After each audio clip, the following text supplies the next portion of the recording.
السلام علیکم ورحمۃ اللہ وبرکاتہ۔ ناظرین، سب سے پہلے بہت ہی محترم شخصیت حضرت مولانا الیاس قادری اطاری صاحب کی آپ یہ چھوٹی چھوٹی دو ویڈیو دیکھیں۔ کیا یہ درست ہے کہ غوث پاک رحمت اللہ تعالی علیہ نے مردوں کو زندہ کیا؟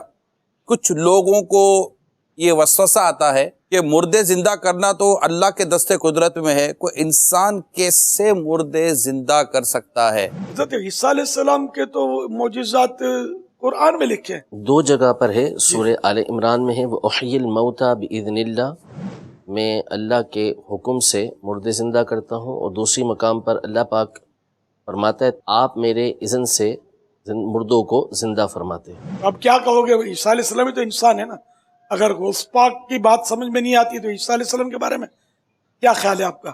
تو یہ جو بھی ہے، حضرت عیسیٰ علیہ السلام زندہ کریں یا غوث پاک کسی کو زندہ کریں، یہ سب ہوتا اللہ پاک کی دی ہوئی طاقت سے، اس کی عطا سے، اور دیگر اولیاء کرام زندہ کریں یہ بھی اللہ پاک کی دی ہوئی طاقت سے ہی ہوتا ہے۔ تو موت بھی اللہ کے، ہم بولتے ہیں اللہ کے ہاتھ میں ہے، واقعی اللہ پاک موت دیتا ہے، لیکن اللہ پاک نے اس کے لیے بھی کچھ اسباب رکھے ہیں، جیسے کہ قرآن کریم میں قُلْ يَتَوَفَّاكُمْ مَلَكُ الْمَوْتِ الَّذِي وُكِّلَ بِكُمْ، اے محبوب تم فرما دو کہ ملک الموت تم کو وفات دیں گے جو تم پر مقرر کیے گئے۔ تو یوں ملک الموت وفات دیتے ہیں، روح قبض کرتے ہیں، تو بچہ جانتا ہے، اس میں کیا حرج ہے؟ مارنا جلانا اللہ پاک ہی کرتا ہے، لیکن اللہ نے اسباب رکھے، تو اسی طرح جلاتا ہے مردے کو، زندہ کرتا ہے، تو حقیقت میں اللہ ہی زندہ کر رہا ہے، یا اللہ کی عطا سے یہ کر رہے ہیں۔ مگر ہر ولی مردہ زندہ کر سکے یہ ضروری نہیں ہے، جس کو اللہ پاک، اولیاء کرام کی بھی تو کئی اقسام ہیں نا، کئی قسمیں ہیں، ایسے ولی بھی ہوتے جن کو اپنی ولایت کا پتہ بھی نہیں ہوتا کہ میں ولی ہوں، ہوتے ولی ہیں۔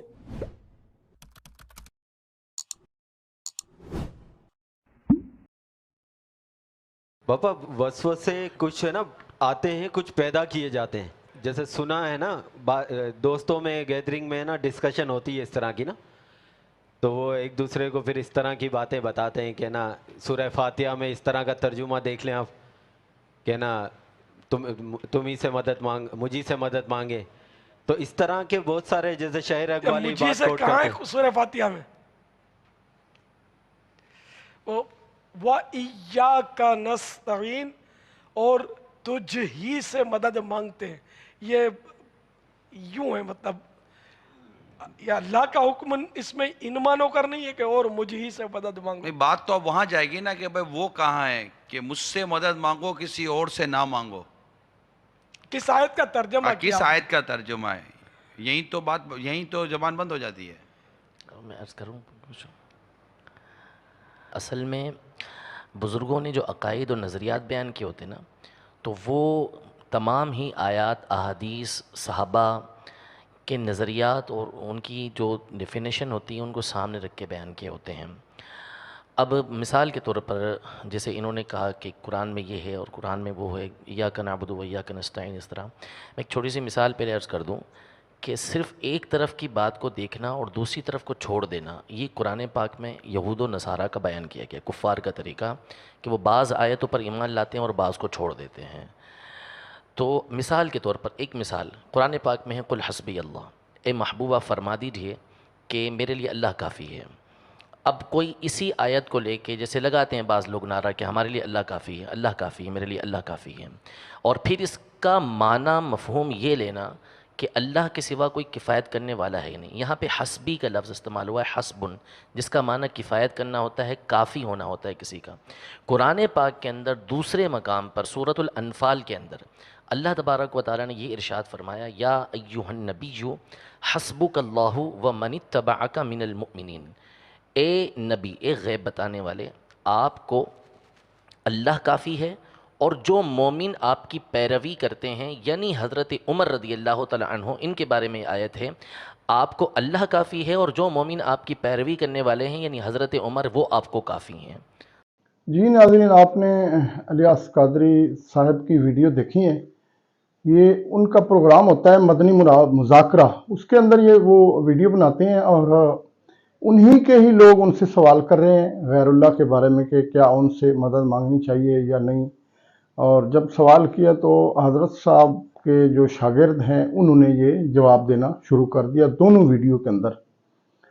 اب دیکھیں، اگر قادری صاحب ہمارے لیے انتہائی محترم ہیں، اگر وہ یہ جواب خود دیتے، قرآن کی آیت کو پیش کرتے، پھر قرآن کی حدیث کو پیش کرتے، تو عوام الناس کے اندر ایک بہترین میسج جاتا کہ دیکھیں جی قادری صاحب خود درس قرآن دے رہے ہیں، بجائے اس کے کہ ان کے شاگرد ان کی جگہ پہ جواب دیں۔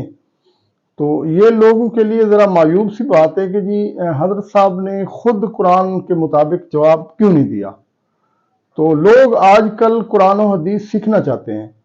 دیکھیں، انجینئر محمد علی مرزا صاحب کو فیم ملا، ان کے فالوور بڑھے اور لوگوں نے ان کی طرف بہت زیادہ رجوع کیا، تو اس کی مین وجہ کیا ہے؟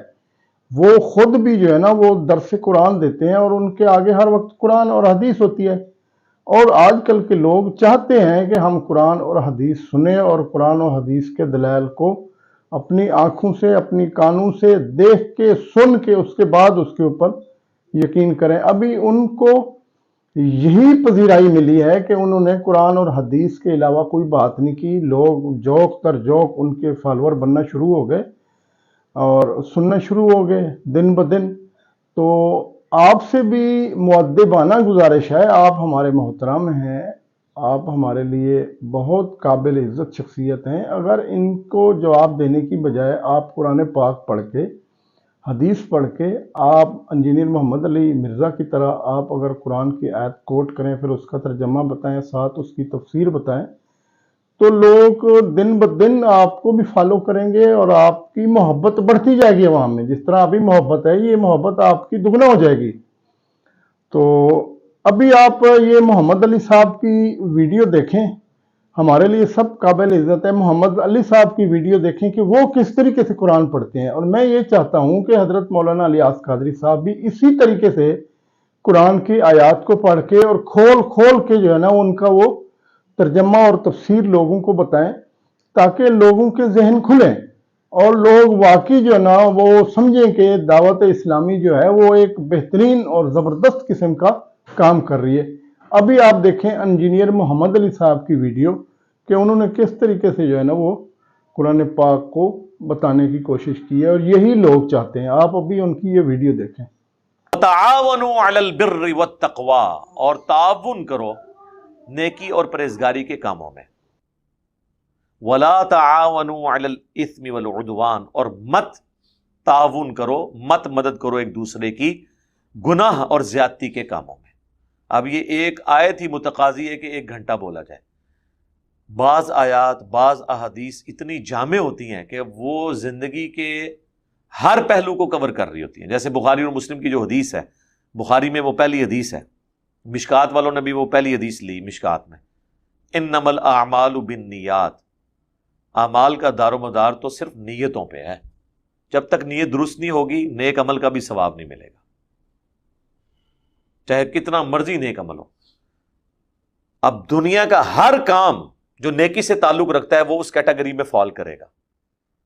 اب ریاکاری کے لیے کیا، اللہ کے لیے نہیں کیا، عمل برباد ہو جائے گا۔ اب یہاں پہ آپ دیکھیں کہ نیکی اور پرہیزگاری کے کاموں میں ایک دوسرے کی مدد کرنی ہے، برائی میں الگ رہنا ہے۔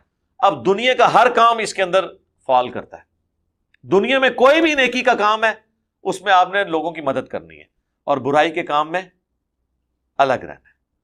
لوگ 50 پرچیاں لکھ کے یہاں بھیج رہے ہوتے ہیں، بتائیں جی یہ کام کروانا چاہ رہے ہیں ہمارے دفتر میں لوگ، لیکن یہ ہے غلط ہے، میں کروں نہ کروں؟ سر یہ آیت قرآن میں لکھا ہوا ہے، نیکی اور پرہیزگاری کے کاموں میں ایک دوسرے کی مدد کرو، اور اس کو سپورٹیو حدیث صحیح مسلم کی، گناہ وہ جو تیرے دل میں کھٹکے اور تو اس بات سے آر محسوس کرے کہ لوگ اس پر مطلع ہو جائیں۔ اور جامعہ ترمذی میں حدیث کہ نبی علیہ السلام نے فرمایا، حضرت حسن بن علی کہتے ہیں کہ بیٹا جو چیز تجھے شک میں ڈال دے اسے چھوڑ دینا۔ یہاں لوگوں کو یقین ہوتا ہے برائی کا، پھر بھی علماء سے پوچھ رہے ہوتے ہیں کہ حضرت آپ بتائیں کہ یہ میں کروں یا نہ کروں۔ وہ دوسرے الفاظ میں یہ کہنا چاہ رہے ہوتے ہیں آپ ہمارے گناہ کا بوجھ اٹھا لیں، اسی تے کم پڑھ ہے لیکن ساڈی کی طرح پکڑ نہ ہو جائے، سرکار تسی یہ بوجھ اٹھاؤ، تو وہ کر رہے ہوتے ہیں۔ اور اس آیت سے یہ بھی پتا چلا کہ ظاہری اسباب میں مدد مانگنا شرک نہیں ہے، وہ اکثر کہہ رہے ہوتے ہیں نا جی امی سے روٹی مانگیں گے تو شرک ہو جائے گا، اگر امی سے روٹی مانگ سکتے ہیں تو شیخ عبد القادر جیلانی سے مدد کیوں نہیں مانگ سکتے؟ ڈسپرین کی گولی اگر مشکل کشا ہو سکتی ہے تو خواجہ اجمیری مشکل کشا کیوں نہیں ہو سکتے؟ بھئی خواجہ اجمیری صاحب تو قبر میں ہے، ڈسپرین کی گولی تو سامنے موجود ہے، وہ ظاہری سبب ہے، پانی تو سامنے موجود ہے، روٹی تو سامنے موجود ہے، امی تو سامنے موجود ہے۔ کوئی مری ہوئی ماں سے بھی روٹی مانگتا ہے قیامت تک بھوکا ہی مرے گا، پھر بھوک ہڑتال ہی مرے گا۔ یہ دو ڈیفرنٹ چیزیں ہیں۔ اسباب آپ کافر سے بھی لے سکتے ہیں، بخاری مسلم دونوں میں حدیث ہے کہ نبی علیہ السلام کی زرہ گروی رکھی ہوئی تھی ایک کافر کے پاس چند اناج کے دانوں کے عوض، آپ نے تو کافروں سے مدد لی ہے۔ جی خیبر میں نبی علیہ السلام نے حضرت علی سے مدد مانگی، بھئی حضرت علی سامنے موجود تھے، جنگ کے لیے بلایا، مدد مانگی کیا؟ پہلے تو مدد کی، آشوب چشم تھا، اپنی مبارک تھوک لگائی، ان کو شفا ہوئی۔ یہ تو سارے کہتے ہیں مدد مانگی، یہ کیا کرو پہلے مدد کی تھی، اس تو بعد ڈیوٹی لائی۔ تو حضرت حمزہ کو کیوں نہیں بلایا خیبر میں؟ وہ جی فوت ہو چکے تھے، شہید ہو چکے تھے۔ نہیں، شہید تو زندہ ہے، اس کو مدد کے لیے آپ تو پکارتے ہیں، تو حضور نے کیوں نہیں پکارا؟ اگر بدر کی کمانڈ، احد کی کمانڈ حضرت حمزہ کے حوالے تھی تو خیبر کی کمانڈ بھی ان کے حوالے ہونی چاہیے تھی، روحانی طور پہ کمانڈ کر لیتے۔ اس زمانے میں یہ عقیدے، یہ کہانیاں ہوتی ہی نہیں تھی، کسی کے دماغ میں بھی یہ بات نہیں آتی تھی کہ یہ کام ہو جائے۔ تو یہ آیت وہ اکثر پیش کر رہے ہوتے ہیں کہ جی مدد، ایک دوسرے کی مدد مانگنے کا تو حکم ہے، مدد مانگنے کا حکم ہے جو اسباب میں ہے۔ جو اسباب میں چیز داخل نہیں ہے وہ پھر کہتے ہیں جی دیکھیں نبی علیہ السلام سے لوگوں نے ما فوق الاسباب چیزیں بھی مانگی ہیں۔ مثلا بخاری مسلم میں آتا ہے کہ حضرت ابو ہریرہ نے کہا کہ میری یاداشت کمزور ہے۔ اب یاداشت تو اسباب میں نہیں آتی، بالکل ٹھیک ہے، لیکن سر وہ جو انہوں نے کہا تھا، نبی علیہ السلام تو سامنے موجود تھے، جن سے دعا کروانی تھی، جن کا معجزہ ظاہر ہونا تھا، تو سامنے تھے نا۔ تو ٹھیک ہے، رسول اللہ آج بھی موجود ہوں، ہم اپنے ہر مسئلے کے لیے آپ کے پاس جائیں گے۔ صحیح بخاری میں آتا ہے ایک صحابی کی پنڈلی ٹوٹ گئی تو نبی علیہ السلام نے اس پہ ہاتھ پھیرا، پنڈلی بالکل ٹھیک ہو گئی۔ لیکن آج اگر کسی کی پنڈلی ٹوٹتی ہے تو ہم اسے روضہ شریف پہ تو نہیں لے کے جائیں گے، آرتھوپیڈک سرجن کے پاس لے کے جائیں گے۔ آپ روضہ شریف پہ لے بھی جائیں تب بھی کچھ نہیں ہوگا، کیونکہ نہ نبی علیہ السلام نے باہر تشریف لانا ہے، نہ ہاتھ پھیرنا ہے، اور نہ آپ کو شفا ہونی ہے۔ اگر آپ سمجھتے ہیں ایسا ہو سکتا ہے تو کریں، سرکار قربانی کریں۔ ایک بندہ اگر پنڈلی کی ہڈی توڑوا کے اپنے زوم میں پوری امت کے عقیدے ٹھیک کر سکتا ہے تو کرو پھر۔ آج کل تو ایسے انجیکشن آئے ہیں کہ وہ آپ کو سن کر کے ہڈی توڑ دیں گے، آپ کو پتہ بھی نہیں چلے گا۔ یہ کئی جو ہوتے ہیں نا، یہ کن ٹوٹے، انہوں نے جب دوسروں پہ پرچے کروانے ہوتے ہیں تو اپنی ہڈیاں خود توڑواتے ہیں، وہ پہلے ٹیکے لگواتے ہیں، وہ پھر جب اس کی انکوائری ہوتی ہے تو اس میں پتہ چلتا ہے کہ ٹیکے کا نشان موجود ہے، کہ ٹیکا لوا کے انہیں ناک کی ہڈی بنوائی ہے، پھر وہ کینسل ہو جاتا ہے وہ پھر پرچہ۔ ٹیکے لواؤ، ہڈیاں پنواؤ تو پریکٹیکلی کر کے بتاؤ، ایسے تو نہیں ہوگا۔ اور صحیح بخاری میں 1010 نمبر حدیث ہے، 1010، اِنَّا كُنَّا نَتَوَسَّلُ إِلَيْكَ بِنَبِيِّنَا، اے اللہ پہلے ہم رسول اللہ کے وسیلے سے تیری طرف متوجہ ہوتے تھے، اب ان کے چچا کو لے کے آئے، ان کی دعا کی برکت سے بارش نازل فرما۔ حضرت عمر نے تو نہیں کہا یا رسول اللہ پہلے ہم رسول اللہ سے دعا کرواتے تھے، اب یا رسول اللہ آپ کی قبر پہ آئے ہیں، آپ اللہ سے دعا کریں۔ نہیں ہوا۔ قبر رسول پہ شفاعت مانگنا، اس پہ میرا ڈیٹیل لیکچر ہے، وہ ایک جعلی واقعہ عرابی والا پیش کرتے ہیں۔ میں نے کہا صحیح بخاری میں موجود ہے، حضرت عمر کا عقیدہ امت کو انہوں نے دیا۔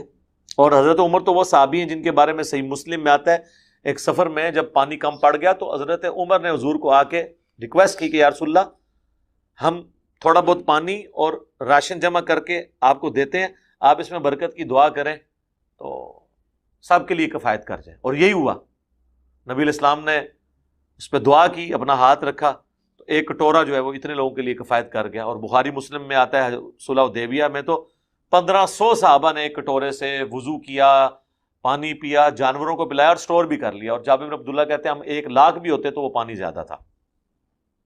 تو یہ برکت حضرت عمر کرواتے تھے، تو وہ حضرت عمر نعوذ باللہ حضور کی وفات کے بعد آپ کی برکت کے قائل نہیں رہے تھے، ان کو پتہ تھا اب ہماری کمیونیکیشن نہیں ہو سکتی۔ اب اس طریقے سے ہم نبی علیہ السلام کے ساتھ گفت و شنید نہیں کر سکتے، اپنے پرابلم ان کے ساتھ اس طریقے سے ڈسکس نہیں کر سکتے، وہ اللہ کی جنتوں میں۔ ہاں ہمارا درود و سلام ان تک پہنچتا ہے، ان کی دعاؤں کا حصہ ہمیں آج تک مل رہا ہے، وہ سب کچھ ہے۔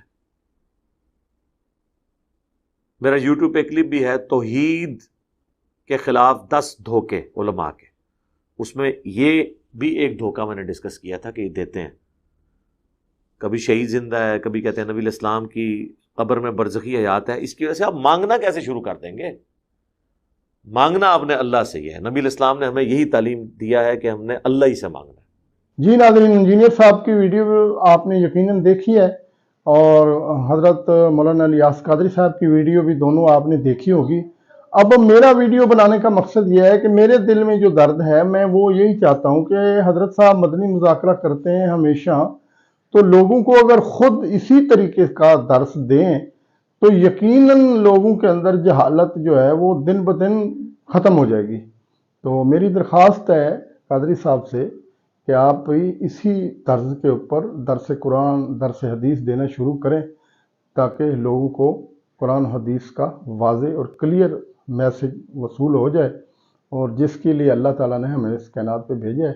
آپ سے بہتر کوئی نہیں جانتا، آپ بڑی محترم شخصیت ہیں، آپ بڑے مذہبی سکالر ہیں، اور لوگ آپ کو سنتے ہیں، فالو کرتے ہیں، تو اس میں مزید بہتری آ سکتی ہے۔ اجازت چاہوں گا۔ السلام علیکم ورحمۃ اللہ وبرکاتہ۔